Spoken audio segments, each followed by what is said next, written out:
You are in a warm, snug place. You are perfectly safe. Everything around you is designed to make you comfortable and safe. There is very little stress because there is really nothing to do where you are. Everything that needs to be done is done for you. You are perfectly happy, perfectly at peace. How's that sound? That sounds pretty good? And then the walls where you are start closing in, literally begin to press on you, and you find yourself propelled out into the light and the cold and the world of other people. And for the first time in your life, you are in distress, and you cry because something isn't right, and you are only 1 minute old, and you are having experience of the first of a constant stream of changes that are going to follow. There you are. Everything changes. Everything changes. Everything changes. I could probably stop right there, and if you could just let those two words sink in, we'd be done. But that won't happen, so I got to keep talking.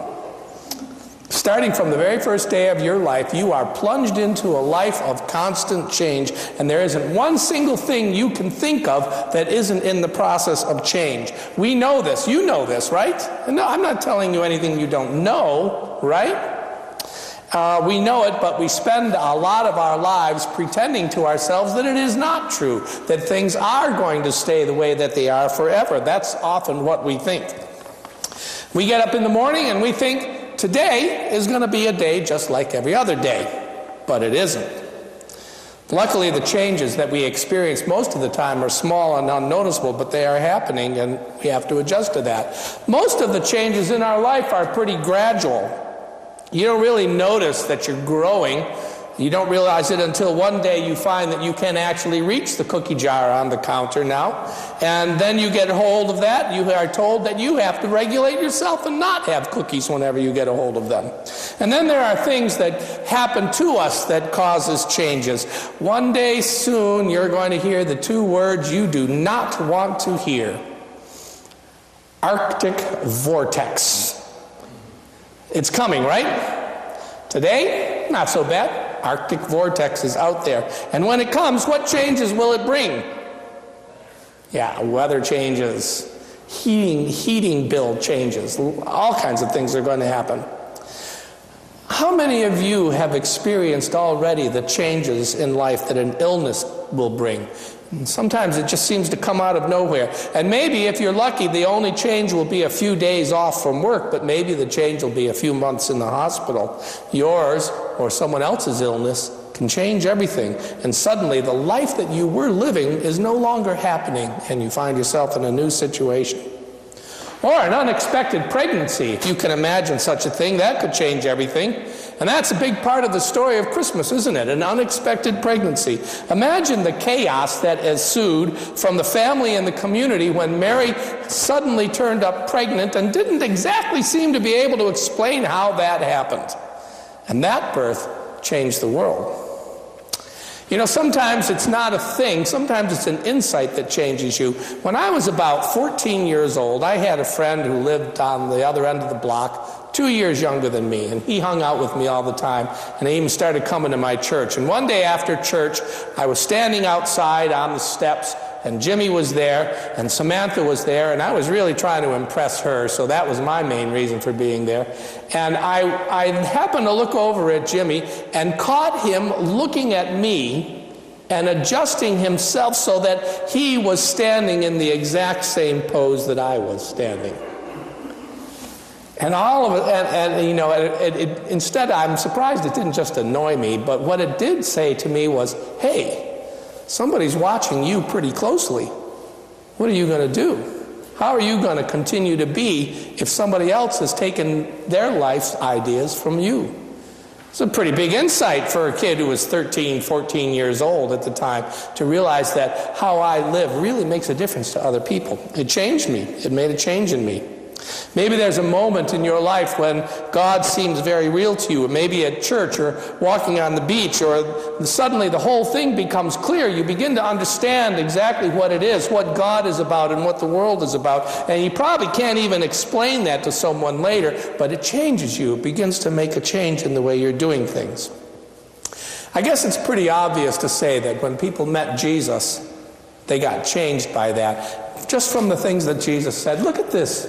Read these with me. These are just things that Jesus said. I want you to read them out loud with me as they come up here. And just imagine, if you are the person this was said to, would it bring a change in your life? Put down your nets. Come with me, and I will teach you to catch fish.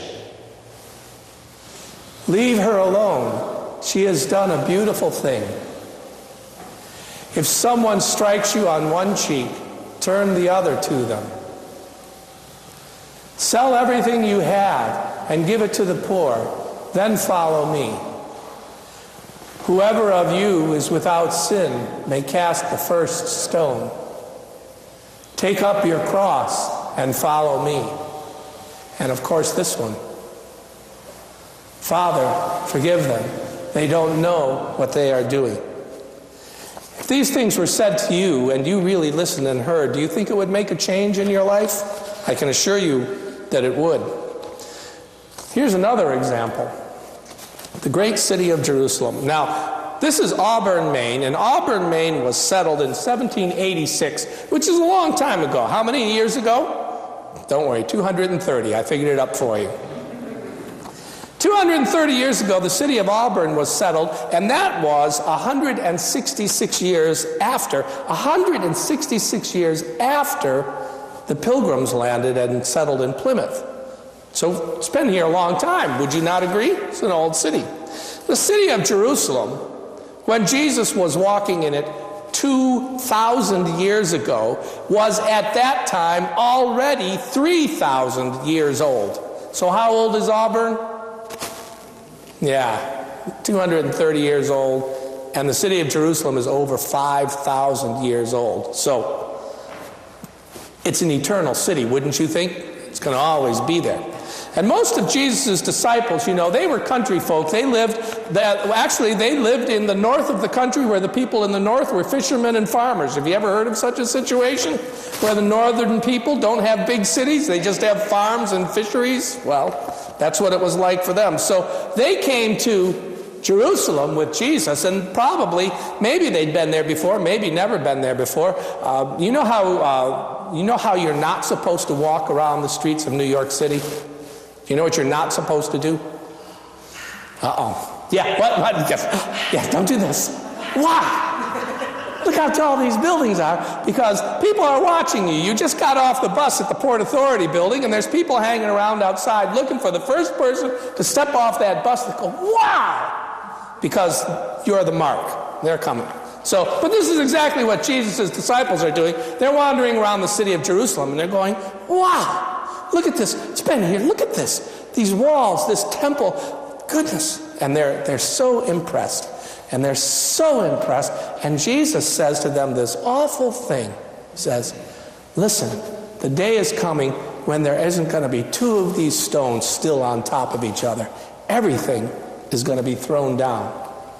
And they're freaked out because they thought it was going to last forever. They were shocked. And then Jesus went on to say, there's a whole lot of bad times coming. This thing is coming, and it's going to be tough. And it was hard for them to believe it because they are young and strong and everything is going their way. And Jesus is saying to them, yeah, it's not going to be like that all the time. There's going to be some difficulties coming. Jesus was saying to people everywhere he went this: the realm of God is at hand. And some people took that to mean that Jesus was saying pretty soon there's going to be a revolt and God's going to overthrow the Romans and we're going to have our nation's freedom back again. And other people recognized that Jesus was talking about spiritual realities, that God's world is close enough to us that we could be in it, we could live in it right now. And that, what Jesus is then saying to everyone is, things are not going to be the way that they are now for much longer. And I am giving you that message today. In case you don't know, things aren't going to stay the way that they are for much longer. Are you prepared for this? Are you ready to walk out into the rain? It was actually snowing, by the way, when I went outside. There's going to be changes, and yes, some things are going to get better. Other changes are going to be hard, and you need to be prepared. Jesus knew his disciples had put faith in a city that looked like it could never be thrown down. But the city of Jerusalem has been thrown down 13 times in its history. Jesus was saying to them, that is not where your faith needs to be. Your faith needs to be that the presence of God is real, and you are living in God's world, and you can stay in God's world. And when you do, you're not going to worry about silly things like armies and walls. You're going to understand that it is the power of love that is going to change things in this world, and you have to be ready for that. And when the troubles come to you, you need to have a faith that is strong enough that when those hard times come, you can hold on to it and say, yes, God is with me through this.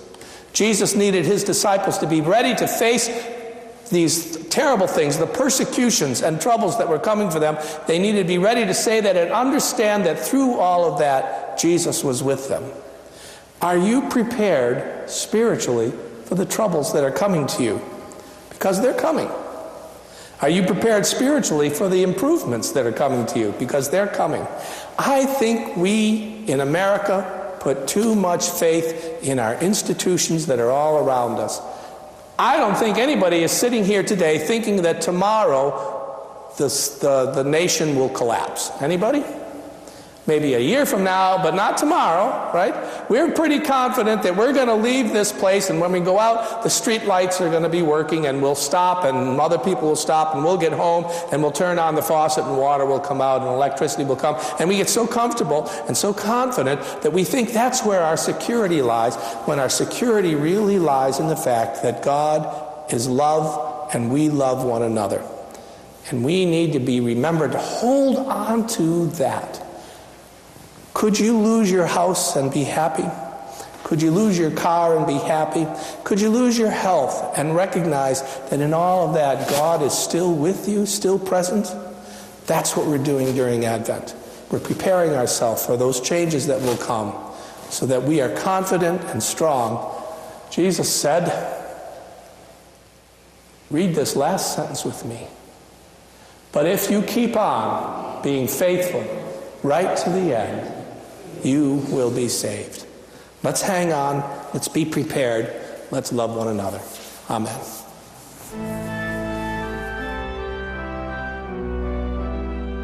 You've been listening to a sermon by Reverend Stephen Carnahan, pastor of High Street Congregational Church in Auburn, Maine. If you feel inspired by what you hear, we invite you to join us in person for worship services every Sunday morning, beginning at 10 o'clock. Of course, you can always listen to Steve's sermons on the web. New sermons are posted every Monday by midday.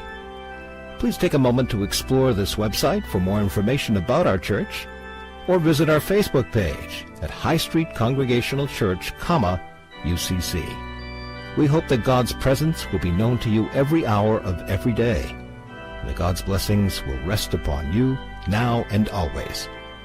See you next week.